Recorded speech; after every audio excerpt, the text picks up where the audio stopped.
untuk mencari? Berserah diri aja Pak. Berserah diri Pak. Misalnya udah kasih kemasukan. Bisa-bisana si ibu bilang berserah diri. Punten ya menyabunya. Jadi kia bu, berserah diri itu kalau misalkan sudah ketahuan bu penyebab hilangnya anak ibu. Misalkan anak ibu itu hanyut, kemudian ya meninggal gitu, baru ibu berserah diri ikhlas. Ini anak ibu itu posisinya belum diketemukan, jadi masih ada kemungkinan bisa ketemu, dan ibu udah bilang berserah diri dan ikhlas, bahkan gak mau melanjutkan lagi pencarian, dan informasinya mau balik lagi ke Jakarta. Ini benar-benar aneh sih. Sebagai orang tua yang kehilangan anaknya, bisa berkata seperti itu dengan ekspresi yang gak sedih, itu benar-benar aneh. Nah, harapan Update anak hilang di Subang. Terungkap hubungan sumur tua dan sajen di dekat TKP lenyapnya Darel. Sebelum kita mulai, silakan klik tombol subscribe terlebih dahulu agar tidak ketinggalan info menarik lainnya.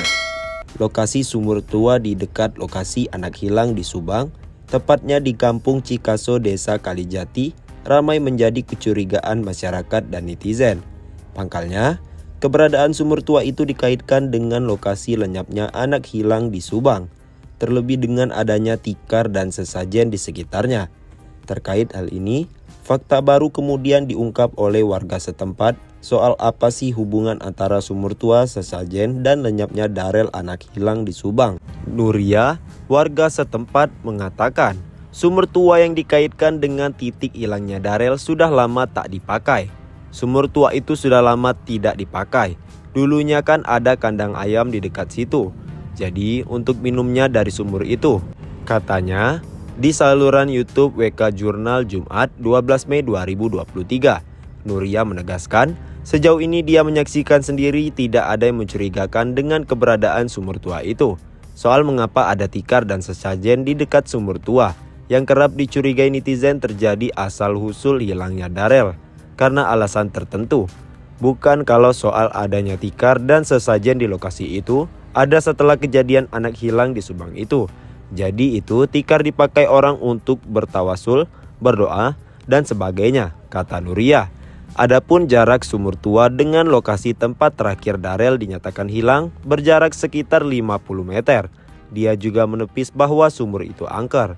Nggak angker kok, saya kan orang sini. Lewat sehari 2-3 kali di situ. Kadang-kadang malah lewat 03.00 malam. Ah, tidak apa-apa, nggak pernah melihat. Nggak aneh-aneh kok, kata dia lagi. Masih ramai pencarian anak hilang di Subang. Sementara itu, seorang relawan yang ada di lokasi, Rudi, mengaku ikut melakukan pencarian Darel anak hilang di Subang sejak beberapa waktu terakhir. Rudi merupakan warga seberang alias tak jauh dari Desa Kalijati. Selama ini, dia selalu kerap datang di malam hari untuk ikut mencari Darel. Titik pencarian seperti kebanyakan relawan yang datang ke sana, yakni area kebun sekitar 50 meter dari lokasi. Saya sering ikut mencari, ikut mantau, jadi sering kesini. Tapi biasanya kalau malam saja, tapi kalau siang sih baru kali ini, kata dia di lokasi.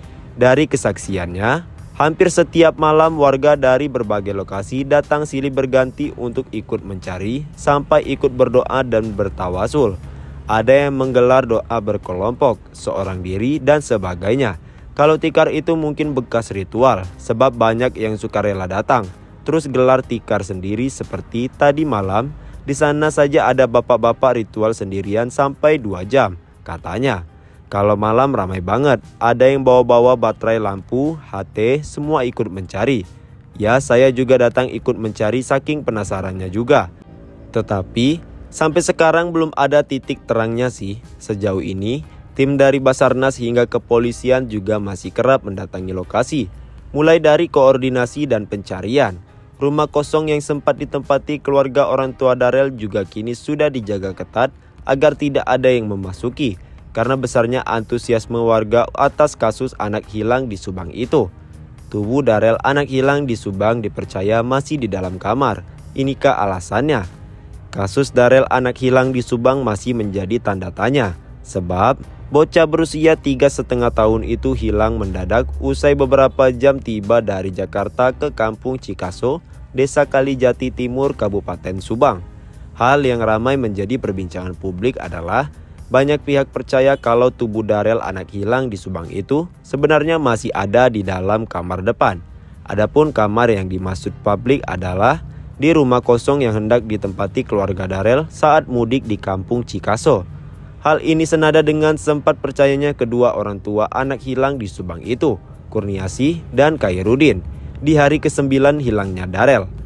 Kepada Deddy Mulyadi, dua orang tua ini bersikukuh menyatakan anaknya masih ada di dalam kamar. Kurniasih bilang sang anak sedang tertidur, akan tetapi wujudnya tak diperlihatkan. Maka itu, dia menaruh sejumlah kertas bacaan-bacaan serta surat Yasin di atas bantal. Saya masih yakin ada di kamar, cuma masih ketutup hijabnya, kata Khairudin di redaksi Kamis 11 Mei 2023. Jadi, kita belum dikasih lihat secara kasat mata, timpal Kurniasih. Mengaku masih tidur bertiga. Selama menghilang di hari ke-9, Kurniasih dan Khairudin kerap menyebut mereka tidur bertiga. Adapun orang ketiga yang dimaksud yakni Darel anak hilang di Subang. Entah mengapa, mereka ketika itu merasa begitu yakin dengan keberadaan Darel di dalam kamar. Khairudin mengaku sempat membuang kasur butut yang ada di dalam kamar untuk selanjutnya diganti dengan unit baru. Tetapi dia merasa salah karena kasur itu dianggap mengganggu pihak-pihak tak terlihat. Sehingga kemudian kasur itu diambil kembali. Jadi kasur baru dipindahin ke sini. Ini baru beli. Saya juga sempat bikinkan mie goreng kesukaan dia. Iya, dia intinya masih melihat saya. Sekarang pun dia mendengar percakapan kita. Insya Allah ada keajaiban dan hijab itu terbuka, sehingga wujud anak saya terlihat kembali, katanya. Saat ini dia mendengar cuma dalam keadaan tertidur, tambah Kurniasih lagi. Kepercayaan itu musnah. Sementara itu, usai memasuki hari ke-17, kasus Darel anak hilang di Subang mencuat, sosok bocah itu belum juga muncul. Khairudin belakangan menganulir ucapannya yang sempat percaya bahwa sang anak masih ada di dalam kamar. Di hari ke-16, sebelum akhirnya dia dan keluarga pulang ke Jakarta, Khairudin menduga bahwa anaknya hilang diculik. Saya duga begitu, anak saya diculik, dibekap, dibius, lalu dibawa ke arah perumahan dan naik mobil, kata Khairudin dalam ungkapan terbarunya kepada mantan Bupati Purwakarta Deddy Mulyadi. Padahal di satu sisi, Khairudin sudah melakukan berbagai cara agar anak itu ditemukan, mulai dari pencarian menyusuri parit, sungai, dibantu personil Basarnas, Tagana, TNI Polri, hingga perangkat desa setempat. Kemudian adanya pengumuman di masjid, sosial media, dan sebagainya, hingga melakukan ritual gaib melibatkan paranormal yang datang ke Kampung Cikaso, baik diundang dan tak diundang.